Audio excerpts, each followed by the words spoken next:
பிஜேபிங்கிற ஒரு கட்சிக்கு ஐடென்டிட்டி ஆள் இல்லாம அவங்களே எம்ஜிஆரையும் ஜெயலலிதாவே மேடைக்கு புகழ்ந்துட்டு போறாரு மோடி. 2021 ஒரு சின்ன சேஞ்ச் அவரால் அதிமுகவோட வெற்றி அப்படிங்கிறது சில இடங்கள்ல பாதிக்கப்பட்டது. ஏன்னா அவர் தன்னோட சுயநலத்துக்காக நிமிஷத்துக்கு நிமிஷம் அவர் மாற்றி பேசிட்டே இருக்காரு. ஈரோடு கிழக்கு இடைத்தேர்தல் அப்போ ஒன்று சொன்னாரு, மோடி சொன்னா நான் வாபஸ் வாங்கிட்டு வந்துடுவேன். சுயநலமா தன்மானத்தை இழந்து கொடுக்குறவங்கள யாருமே விரும்ப மாட்டாங்க தலைவர். இதுலயுமே உங்களுக்கு ஏதோ மால் பிராக்டிஸ் நடந்திருக்கு. ஆனா இது எதிர்கட்சிகள் சத்தமா பேசணும், யாருமே பேசலையே. நேரடியான கேள்விக்கு நேரடியான ஆன்சரை கொடுக்கறதுக்கு உங்களால முடியல அப்படின்னு சொன்னீங்கன்னா நீங்க ஏதோ திட்டு தர மாட்டீங்கன்னு தான். நீங்க என்ன சொல்றீங்க, நாங்க இடபிள்யூஎஸ் கொண்டு வந்துட்டோம், எல்லா பிராமண சமூகமும் இந்த வளர்ந்த சமூகமும் எங்களுக்கு ஓட்டம் போட்டோம்னு நான் சொல்றேன்.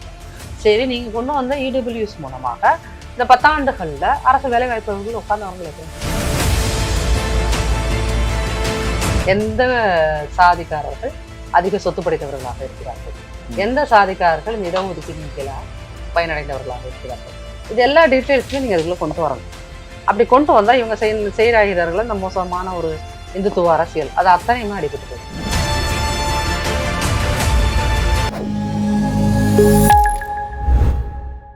நாதஸ்மய நேயர்களுக்கு வணக்கம். பரபரப்பான அந்த அரசியல் சூழ்நிலையில புதுசாக ஒரு சில சட்டங்களையும் பார்த்தீங்கன்னா மத்திய அரசு அமல்படுத்தியிருக்கு. இந்த ஒரு சட்டங்களை பற்றி நம்ம விரிவாக தெரிஞ்சுக்கிறதுக்கு மூத்த அரசியல் விமர்சகரான திருமதி நாச்சல் சுகந்தியா மேடம் நம்ம கூட இணைஞ்சிருக்காங்க. வாங்க பேசலாம். வணக்கம். பட்டேல் செல்ல பின்னாடியுமே இன்னொரு அரசியல் ஒரு விஷயம் இருந்துச்சு. என்ன அப்படின்னு பார்த்தீங்கன்னா, இவர் மோடி பிரதமர் ஆகிறதுக்கு முன்னாடி சீஃப் மினிஸ்டர் இருந்தப்போ ஹார்திக் பட்டேல் அப்படின்றவர் பார்த்தீங்கன்னா குஜராத்தில் ஒரு பிரச்சனை பண்ணிருந்தார். பட்டேல் சமூகத்தினருக்கு சரியான பிரதிநிதித்துவம் இல்லை அப்படின்னு சொல்லிட்டு ஒரு பிரச்சனை பண்ணிட்டு இருக்காரு. அவசர அவசரமா வராங்க. பிரைம் மினிஸ்டர் ஆன உடனே வல்லபாய் பட்டேலுக்கு சிலை வைக்கிறாங்க. அதுக்கப்புறமா அவர் அந்த சிலையை இனாகிரேட் பண்றாரு. அந்த பிரச்சனை அப்படியே கொஞ்சம் கொஞ்சமா மட்டுப்படுத்தப்படுது. ஒரு சிலையை காமிச்சு அந்த ஜனங்களை காம்ப்ரமைஸ் பண்றாங்கன்ற மாதிரி ஒரு பேச்சு இருக்கு சார். நீங்க சிலையை காமிச்சா இல்ல கோயிலை காமிச்சாலாம் அந்தந்த சொசைட்டி மக்கள், அந்தந்த இனக்குழு மக்கள் காம்ப்ரமைஸ் ஆவாங்க அப்படின்னா, காம்ப்ரமைஸ் ஆயிட்டாங்க அப்படின்னா இந்தியாவுக்குள்ள பிரச்சனையே வராது. அதனால அடையாள அரசியல் மூலமா நீங்க ஒண்ணுமே பண்ண முடியாது அப்படிங்கிறத மோடியுமே இப்ப இந்த சிலையை நிறுவனதுக்கு அப்புறம் ரியலைஸ் பண்ணிட்டார். இது இவங்க வேற என்ன சோசியல் இன்ஜினியரிங் அப்படிம்பாங்க. அந்தந்த சொசைட்டி மக்களுக்காக நாங்கள் அவங்கவுங்களுக்கான ஒரு பிரதான தலைவர்களை எடுத்து பெரிய அளவில் வெளியே பேசுகிறதோ, இல்லை அந்த மக்கள்கிட்ட போய் நாங்கள் ரொம்ப க்ளோஸாக அசோசியேட் ஆகி அவங்களோட பிரச்சனைகளை திரும்ப திரும்ப பூதகரமாக்குறதும், அதான் சோசியல் இன்ஜினியரிங் இவங்க புரிஞ்சு வச்சுருக்காங்க. அதன் மூலமாக அந்த ஒவ்வொரு கம்யூனிட்டிக்குள்ளே இருக்கிற பிரச்சனையை நாங்கள் சால்வ் பண்ணி அவங்க எல்லாத்தையும் எங்களோட ஓட்டாமல் நாங்கள் மாற்றிடுவோம்னு நினைக்கிறாங்கல்ல. அப்படி இவங்க கொண்டு வந்த அந்த தியரி இந்த 10 வருஷத்தில் அவங்களுக்கு ஒர்க் அவுட் ஆகலை அப்படிங்கிறது தான் உண்மை. அதே மாதிரி சாதிவாரி கணக்கெடுப்பு, இதை ஏன் பிஜேபி பேசவே மாட்டேன்? சாதிவாரி கணக்கெடுப்பு அப்படிங்கிறத பிஜேபி பேச ஆரம்பிச்சுன்னு வச்சுக்கோங்களேன். இங்கே இந்தியாவை பொறுத்தளவுக்கு ஓபிசி கம்யூனிட்டி தான் அதிகமான பாப்புலேஷன்ல இருக்காங்க. அப்போ அந்த ஓபிசி கம்யூனிட்டியில இவங்க பிஜேபி ஒரு சில கம்யூனிட்டியை கான்சன்ட்ரேட் பண்றாங்க. இந்த ஓபிசியில இது வரைக்கும் டெவலப் ஆகி வந்தவங்க, ஒதுக்கீடு மூலமா டெவலப் ஆகி வந்தவங்க, தென் பை இந்தியன் அந்த ஹிஸ்டாரிக்கல் ரீசன்னால இங்க அதிக அளவுல அதிகாரம் படைத்தவர்களாக, பணம் படைத்தவர்களாக ஒரு கம்யூனிட்டி இருக்கும் ஓபிசிலே. இப்ப இந்த ஸ்டாட்டிஸ்டிக்ஸ் நீங்க எடுக்க ஆரம்பிச்சீங்கன்னா இது எல்லாமே அதுல வரும். எந்த சாதிக்காரர்கள் அதிக சொத்து படைத்தவர்களாக இருக்கிறார்கள், எந்த சாதிக்காரர்கள் இந்த இடஒதுக்கீட்டின் கீழே பயனடைந்தவர்களாக இருக்கிறார்கள், இது எல்லா டீட்டெயில்ஸுமே நீங்க அதுக்குள்ள கொண்டு வரணும். அப்படி கொண்டு வந்தா இவங்க செய்கிறார்கள் இந்த மோசமான ஒரு இந்துத்துவ அரசியல், அது அத்தனையுமே அடிபட்டு போயிடும். அப்படிங்கிற ஒரு காரணத்துக்காக தானே அவங்க அதை கொண்டு வராம இருக்காங்க. ஆனா இடபிள்யூஎஸ்க்கு அவ்வளவு ஆர்வமா கொண்டு வந்தாங்கல்ல. நீங்க இடபிள்யூஎஸ் கொண்டு வந்தீங்க. இடபிள்யூஎஸ் கொண்டு வந்ததுக்கு அப்புறம் நீங்க எவ்வளவு வேலை வாய்ப்புகளை உருவாக்கி இருக்கீங்க. நீங்க என்ன சொல்றீங்க, நாங்க இடபிள்யூஎஸ் கொண்டு வந்துட்டோம், எல்லா பிராமண சமூகமும் இந்த வளர்ந்த சமூகமும் எங்களுக்கு ஓட்டம் போட்டோம்னு நான் சொல்றீங்க. சரி, நீங்க கொண்டு வந்த இடபிள்யூஎஸ் மூலமாக இந்த 10 ஆண்டுகள்ல அரசு வேலை வாய்ப்புகள் உட்கார்ந்தவர்கள் எத்தனை பேர்? 1000 பேர் இருப்பானா ஒட்டுமொத்த இந்தியாலையும்? ஏன்னா இவங்க பிரிவுல தான் ஒரு வேலை வாய்ப்பையும் உருவாக்கலையே. ஒரு 10,000 பேர் இருக்கட்டும் சார். அதான் நீங்க எதுனாலும் இவங்களை பத்தி நம்ம எந்த ஒரு விமர்சனம் வைக்கிறதுனாலும் டேட்டாவை இவங்க கிரியேட் பண்ணி தர மாட்டேங்கிறாங்க. அப்ப இவங்க என்ன நினைக்கிறாங்கன்னா, நம்ம சரியான கணக்குகளை வெளியே சொல்லாம இருக்கிறது தான் நம்மளோட பலம் அப்படிங்கிறாங்க. நம்மளும் என்னன்னா எதிர் அரசியல் பேசுகிறவர்களும் களத்துக்கு போய் இந்த மாதிரியான டேட்டாவை கிரியேட் பண்றதுல ஃபெயில் ஆயிடும். அதுதான் அவனோட சக்சஸா மாறிடுது.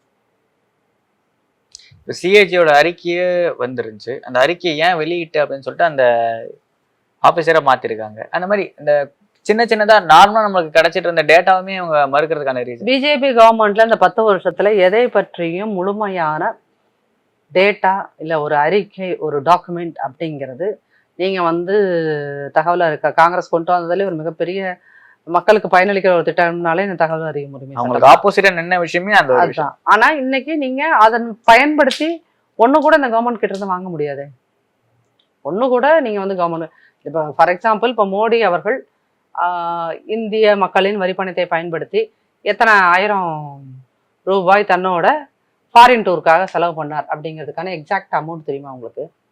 வாட்ஸ்அப்ல வரதெல்லாம் எக்ஸாக்ட் அமௌண்ட் கிடையாது. அது பாதுகாப்பு காரணங்களுக்காக அதை வெளியிட மாட்டோம்னு சொல்லிட்டு உள்துறை அமைச்சர் சார் நீங்க எல்லாத்துக்கும் ஒரு ரீசன் சொல்லுவீங்க சார். அப்ப உங்கள்ட்ட என்னன்னா கேள்வி கேட்டா ஜஸ்டிபிகேஷனுக்கான ஆன்சர் தான் இருக்குது. நேரடியான கேள்விக்கு நேரடியான ஆன்சரை கொடுக்கறதுக்கு உங்களால முடியல அப்படின்னு சொன்னீங்கன்னா நீங்க ஏதோ திட்டு தர மாட்டீங்கன்னு தான் அர்த்தம். நான் உங்கள்ட்ட வந்து ஒரு கேள்வி கேட்கிறேன், நீங்க உங்க நேரடியான ஒரு பதில் சொல்றீங்க அப்படின்னா நீங்க நேர்மையா இருக்கீங்கன்னு அர்த்தம். இல்ல நேர்மையான பதில் சொல்றதுக்கான டேட்டா உங்கள்ட்ட இருக்குன்னு சொல்லலாம். நான் வந்து அப்படி தலையை சுத்தி மூக்கு தொடுவேன்னு என்ன அர்த்தம்? ஒண்ணு நான் பயந்து போயிருக்கேன், இல்ல நான் ஏதோ திருடி இருக்கேன் இல்லையா? இவங்க பயந்தும் போயிருக்காங்க, திட்டுத்தனமும் பண்றாங்க. அதனாலதான் எதுக்குமே நீங்க எந்த விஷயத்துக்கு கேளுங்க. ஆனா வார்த்தைக்கு வார்த்தை ஊழலற்ற ஆட்சி அப்படின்னு சொல்லிட்டு சொல்றாங்க. 4G BSNL தரவே இல்லை. கர்நாடகா கவர்மெண்ட் ஏன் கவுந்துச்சு? 40% சிஎம். இப்போ இவர்கள் ஆட்சியை விட்டு போயிட்டாங்கன்னு வச்சுக்கோங்க, ஒவ்வொரு ஸ்டேட்லயும் ஆட்சியை விட்டு போயிட்டாங்கன்னா அடுத்து அங்க வர கவர்மெண்ட் இவங்க என்னென்ன ஊழல் கண்டுபிடிச்சிச்சுன்னு வெளியே சொல்ல ஆரம்பிச்சாங்கன்னா இவங்க ரிப்போர்ட்லயே 7 லட்சம் கோடி ரூபாய் வரைக்கும் நஷ்டம். அது நஷ்டத்தை வந்து நம்ம ஊழல்னு சொல்ல முடியாதுன்னு அதுக்கு ஒரு தியரி இவங்க சொல்லுவாங்க. 2Gக்கே அப்படி பார்த்தா இல்ல 2G சப்போர்ட் பண்ண, அதுக்காக நம்ம 2G சப்போர்ட் பண்ணிட முடியாது. அது உங்களுக்கு அந்த கணக்கில் குறைபாடு இருந்தால் அது குறைபாடு தான். அதுல நீங்க ஊழல் குறைபாடு ஏன் வருதுன்னா நீங்க அதுல ஏதோ மால் பிராக்டிஸ் பண்ணிருக்கீங்க, சரியா? இப்ப இதுலயுமே உங்களுக்கு ஏதோ மால் பிராக்டிஸ் நடந்திருக்கு. ஆனா இது எதிர்கட்சிகள் சத்தமா பேசணும், யாருமே பேசலையே. அப்படிங்கும்போது இந்த இங்க பேசுறதுக்கான சத்தமா பேசுறதுக்கான குரல்கள் இல்லாம போனதுதான் அன்னைக்கு பிஜேபியோட இந்த பெரிய வளர்ச்சிக்கு ரொம்ப பெரிய காரணம். ஏன் பேசுறது இல்லை அப்படின்றது அது ஒரு பெரிய இது. ஏன்னா ஃபர்ஸ்ட் வந்து நீங்க என்னன்னா இங்க இருக்கின்ற மீடியா எல்லாம், அது தமிழ்ல மட்டும் கிடையாது. இப்ப தமிழ்ல எப்படி வந்து டிஎம்கே வந்து அவங்கள பத்தி விமர்சனம் பண்ணக்கூடாதுங்கிறது, அப்படி பேசினா பத்திரிகையாளர்கள் உள்ள பிடிச்சி போடுறதுங்கிறது ஒரு இது மாதிரி வச்சிருக்காங்களோ, அதே மாதிரி பிஜேபியோட கவர்மெண்ட்ல கருத்துரிமைக்கு எதிரான குரல் வலைகளுமே நசுக்கப்பட்டுருச்சு. இவங்க யாரு ஃபர்ஸ்ட் ஆட்சிக்கு வந்தோம் 2014 வந்தோன்னு இவங்களை யார் எதிர்த்து எழுதுனாலும் அவங்களை கொல்றதுக்கு ஆரம்பிச்சாங்க. கௌரி லங்கேஷ் மட்டும் கிடையாது, உங்களுக்கு வந்து கிட்டத்தட்ட 9 பேர் இறந்துருக்காங்க. சரியா? அப்போ நீங்க வந்து அந்த மாதிரியான கொலைகளை பார்த்து பயந்து போனதுல நிறைய பேர் அதை விமர்சனம் பண்றவங்க சைலண்ட் ஆயிட்டாங்க. ரெண்டாவது இங்க இருந்து ஆக்டிவிஸ்ட், நிறைய பெரிய ஆக்டிவிஸ்ட் எல்லாத்தையுமே வந்து சித்திரவதைப்படுத்த ஆரம்பிச்சாங்க. இந்த மாதிரி சித்திரவதைகளை பார்த்து சைலண்டான குரல்கள் ஒரு பக்கம். அப்புறம் வந்து இவங்க மீடியா ஃபுல்லாவ தனக்கான மீடியாவா மாத்திட்டாங்க. அது பணம் கொடுத்தோ பவர் கொடுத்தோ எதையோ ஒண்ணு கொடுத்து தனக்கானதா மாத்திக்கிட்டாங்க. அப்படிங்கிறது தான் இவங்களோட எப்படி சொல்றது, இதெல்லாம் தான் அவங்களோட சக்சஸோட காரணம். அந்த சக்சஸை வந்து இப்படிதான் அவன் சக்சஸ் ஆனா அப்படிங்கிறத வந்து யாரும் சத்தம் போட்டு பேசாததும் அவர்களுடைய இது. நாடாளுமன்றத்துல ஏன் பேச முடியல? அவன் பெரும்பான்மையா இருக்காங்க, மற்றவங்க எதிர்கட்சிகள் சிறுபான்மையா இருக்கிறதுனால அவர்களுடைய குரல் எதுவும் பெரிய அளவுல பேசப்படுறது இல்லை. நாடாளுமன்றத்துல பேச முடியாது, ஆனா மக்கள் மன்றத்திலாவது பேசலாம்ல.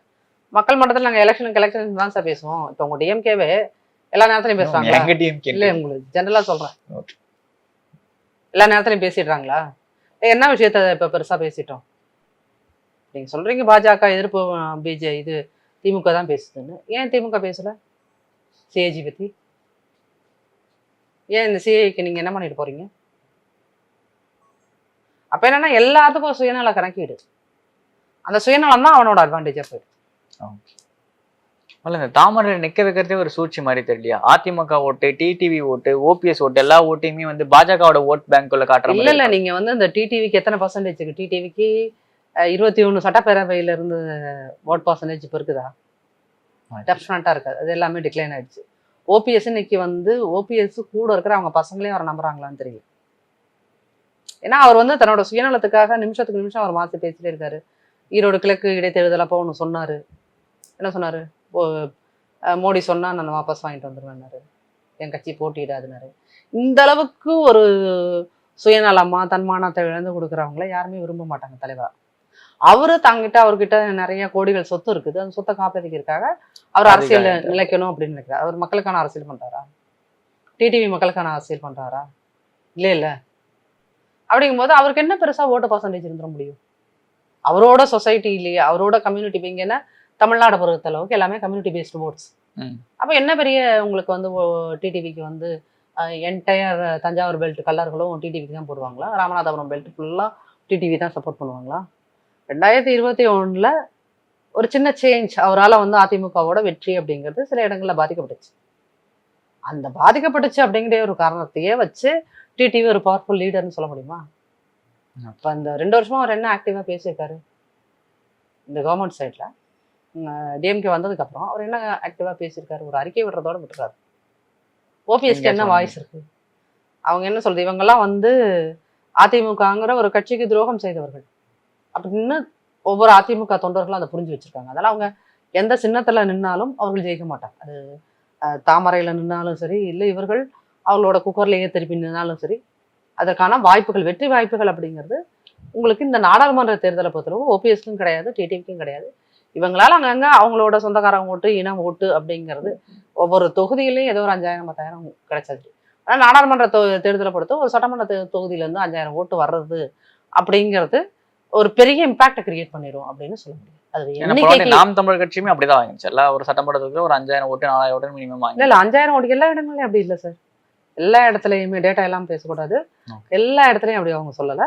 எல்லாம் சில இடங்கள்ல எல்லாம் 60,000 ஓட்டு 70,000 ஓட்டெல்லாம் வாங்கியிருக்காங்க. அதிகபட்சமா ஸ்ரீபெரும்புத்தூர் தொகுதியில் அதிகமாக வாங்கியிருந்தாங்கன்னு நினைக்கிறேன். நிறைய தொகுதிகள்ல வாங்கியிருந்தாங்க.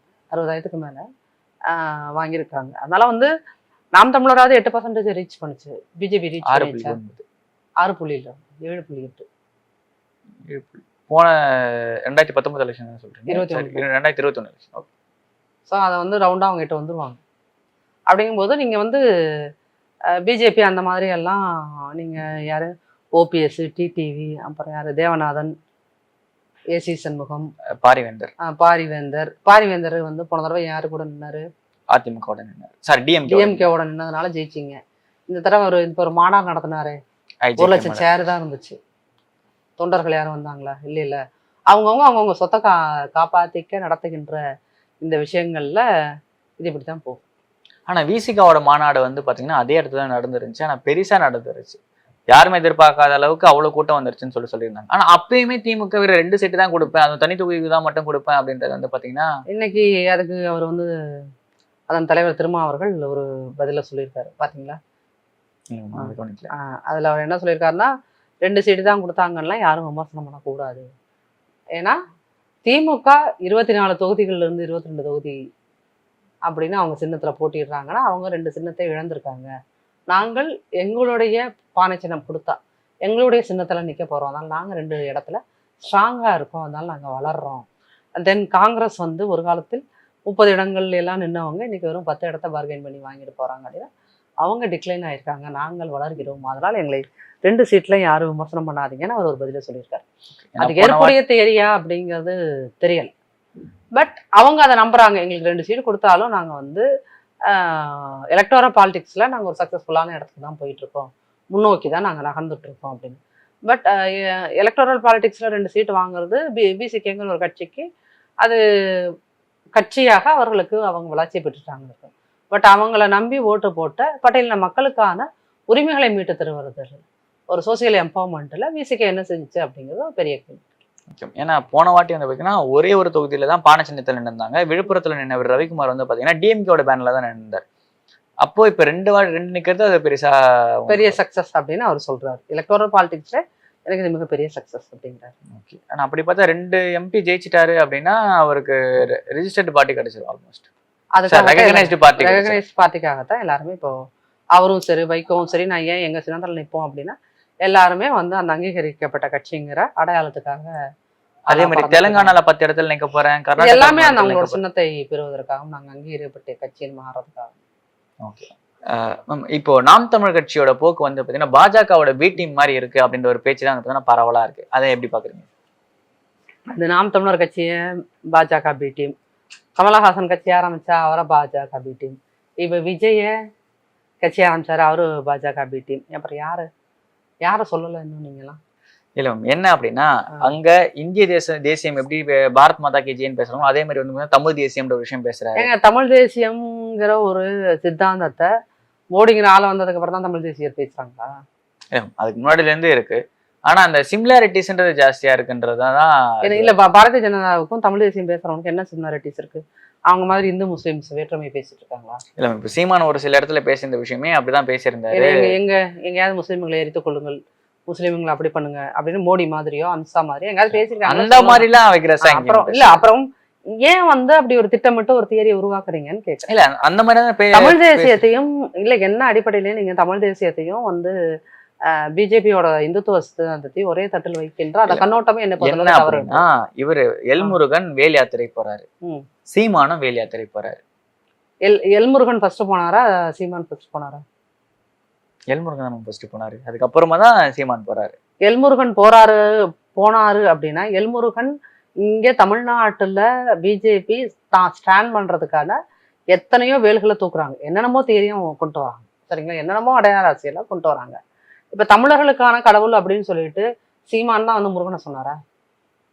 அதுக்கு முன்னாடில இருந்தே தமிழ் கடவுள் முருகன் தானே. அப்போ ஒரு தமிழ் தேசியம் பேசுகின்ற ஒரு இயக்கம் அது முருகனை அடையாளப்படுத்துறதுல இங்க யாருக்கு என்ன சிக்கல்? எல்முருகன் தூக்குறாருன்னா எல்முருகன் தூக்குவதும் சீமான் தூக்குவதும் ஒன்னா? சீமான் தமிழ் தேசியம் பேசுகிறார், தமிழ் தேசியர் தமிழர்களின் கடவுளாக முருகன் அது ஏற்கனவே முன்னிலைப்படுத்தப்பட்ட ஒரு கடவுள் அப்படிங்கிறதுனால அவரு பேசுறாரு. இவர் புதுசா ஒரு தியரியை கொண்டு வந்து செயற்கையா உருவாக்குறாரு. முருகன் அப்படிங்கிற கடவுளை பத்தி பேசுனா இந்துத்துவம்னு பேசுறதும் முருகன் பேசுறதும் இங்க வந்து சிங்க் ஆயிடும், உடனே ஓட்டெல்லாம் நமக்கு கிடைக்கும்ன்ற ஒரு முட்டாள்தனமான ஒரு தியரியை கொண்டு வந்தாரு முருகன். சக்சஸ் ஆச்சா? முருகனை கொண்டுறவங்க கூட்டணி வச்சு ஒரு 4 சீட்டு இப்ப பிஜேபி 4 எம்எல்ஏ இருக்காங்கல்ல.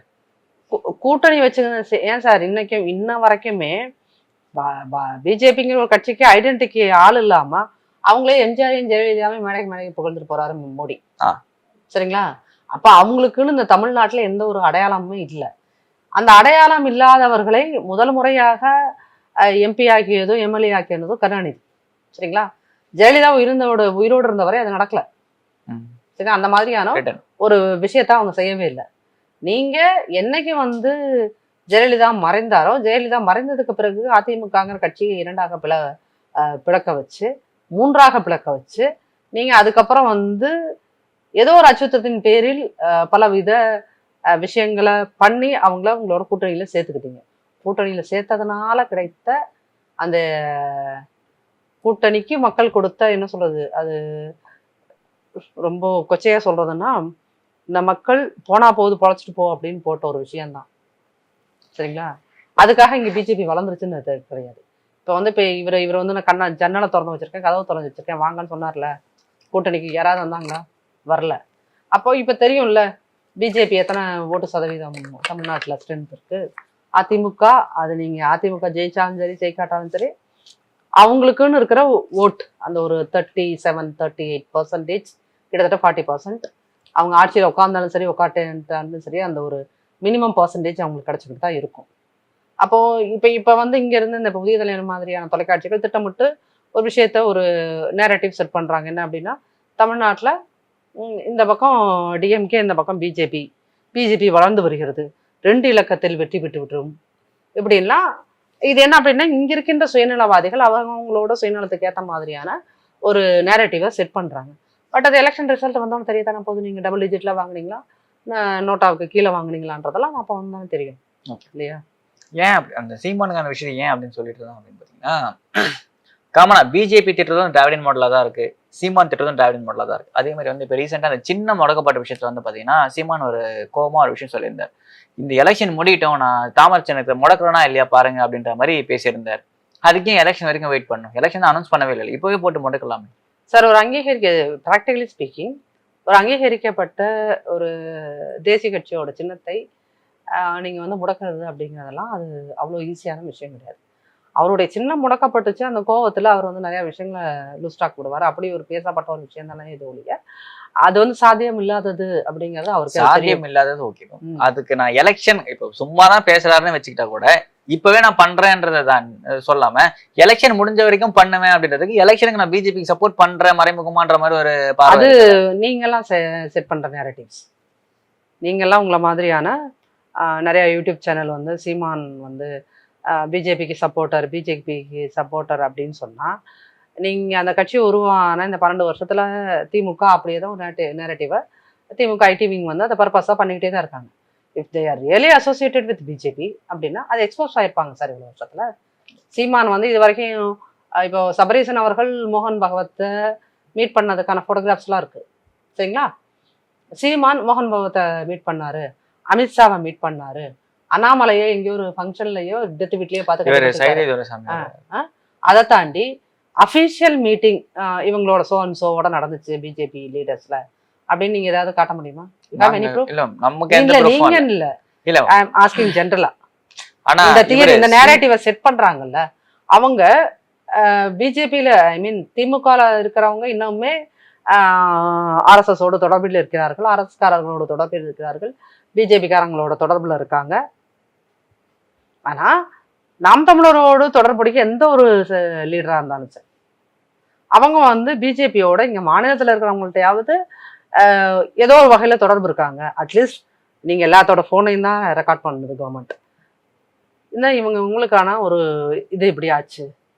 அப்போ இத்தனை வருஷம் நீங்க இந்த இப்படியான ஒரு கருத்தை திரும்ப திரும்ப சொல்லிட்டு இருக்காங்க. சொல்லிட்டு இருக்கும்போது இங்க இத்தனை இன்வெஸ்டிகேஷன் ஜேர்னலிசம் இருக்கு, ஏதாவது ஒரு பத்திரிகைகள் அது என்னன்னா எக்ஸ்போஸ் பண்ணிருக்கோம்ல இல்லையா. அப்போ ஒரு பொய்ய திரும்ப திரும்ப சொன்னா அது உண்மையாகும்ன்றத 12 வருஷமா திமுக ஐடி விங்கோ திமுக காரர்களும் இந்த நேரடிவை திரும்ப திரும்ப சொல்லிட்டு தான் இருக்காங்க. பட் அது எங்கேயுமே வந்து ப்ரூவ் பண்ணாத போது நீங்க சும்மா அதை பிடி போற வாக்குல சொல்லுங்க. இப்ப நாளைக்கு வருவார் 26ல உங்களுக்கு விஜய் வரும்போது அவரையும் பிடி அங்க பின்னாடி இருந்து, ஏன்னா அங்க வந்து அவர் அந்த ஆனந்துங்கிறவர் அவர் வந்து அமித்ஷாவை மீட் பண்ணதுக்கான போட்டோகிராஃப்ஸ் கையில இருக்கு எல்லாத்து கையிலையும். அதனால அவர் பிடி அப்படிங்கிறதுக்கான ஒரு எவிடன்ஸ் மீட் பண்ண போட்டோஸ் இருக்கு. அதை வச்சு நம்ம விஜய் பார்ட்டி ஆரம்பிச்சதுக்கு அப்புறம் மீட் பண்ணாரா? இல்ல பார்ட்டி ஆரம்பிக்கும் போது அவர் ஆக்டரா இருந்தப்போ யார வேணாலும் மீட் பண்ணலாம் இல்லையா. Has every right. இப்ப மீட் பண்ணாரா பார்ட்டி ஆரம்பிச்சதுக்கு அப்புறம்? இல்ல. அப்போ வந்து அவர் ராகுல் காந்தி தான் மீட் பண்ணிருக்காரு. ஆமா ஆக்சுவலி அப்போ காங்கிரஸ் சேர போறாரு அப்படின்ற ஒரு பேச்சே பரபரப்பா இருந்துச்சு. அப்போ என்னன்னா நீங்க இப்ப பார்ட்டின்னு அவர் அனௌன்ஸ் பண்ணதுக்கு அப்புறம் வந்து பிஜேபியோட மீட் பண்ணியிருந்தாருன்னா நீங்க சொல்லுங்க. அதனால வர்றவங்க போறவங்க யார் இந்த தமிழ்நாட்டுலதான் இது யாரு ஒரு புதுசா ஒரு கட்சி ஆரம்பிச்சாலும் அவன் பிஜேபியோட பி டீம். ஆனா உண்மையிலேயே யார் பிஜேபியோட பி டீம்னா இந்த மாதிரி ஒரு அடுத்தவன் போயிட்டான் அவன் பிஜேபிக்காரன்னு கிளப்பி விடுறாங்கல்ல, இந்த நேரட்டிவ் செட் பண்றாங்கல்ல, அவங்கதான் உண்மையான பிஜேபி பி டீம். அவங்கதான் பிஜேபி வந்து ஏதோ பிஜேபி தமிழ்நாட்டுல பவர்ஃபுல் கட்சிலாம் வரவே முடியவே முடியாது. ஆனா இவங்க இந்த மாதிரி நேரட்டிவ் செட் பண்ணி அவனை வந்து ஒரு பெரிய ஆளா அப்படிங்கறதான் இவங்க இந்த நேரட்டிவ் செட் பண்றவங்க தெரிஞ்சோ தெரியாமலோ இவங்க தான் பிஜேபிக்கு சப்போர்ட்டர்ஸா மாறிட்டு இருக்காங்க. சரி ஓகே மேம், இது வரைக்கும் உங்களோட பொன்னான நேரத்தை எங்களோட பகிர்ந்தமைக்கு நன்றி மேம். தேங்க்யூ.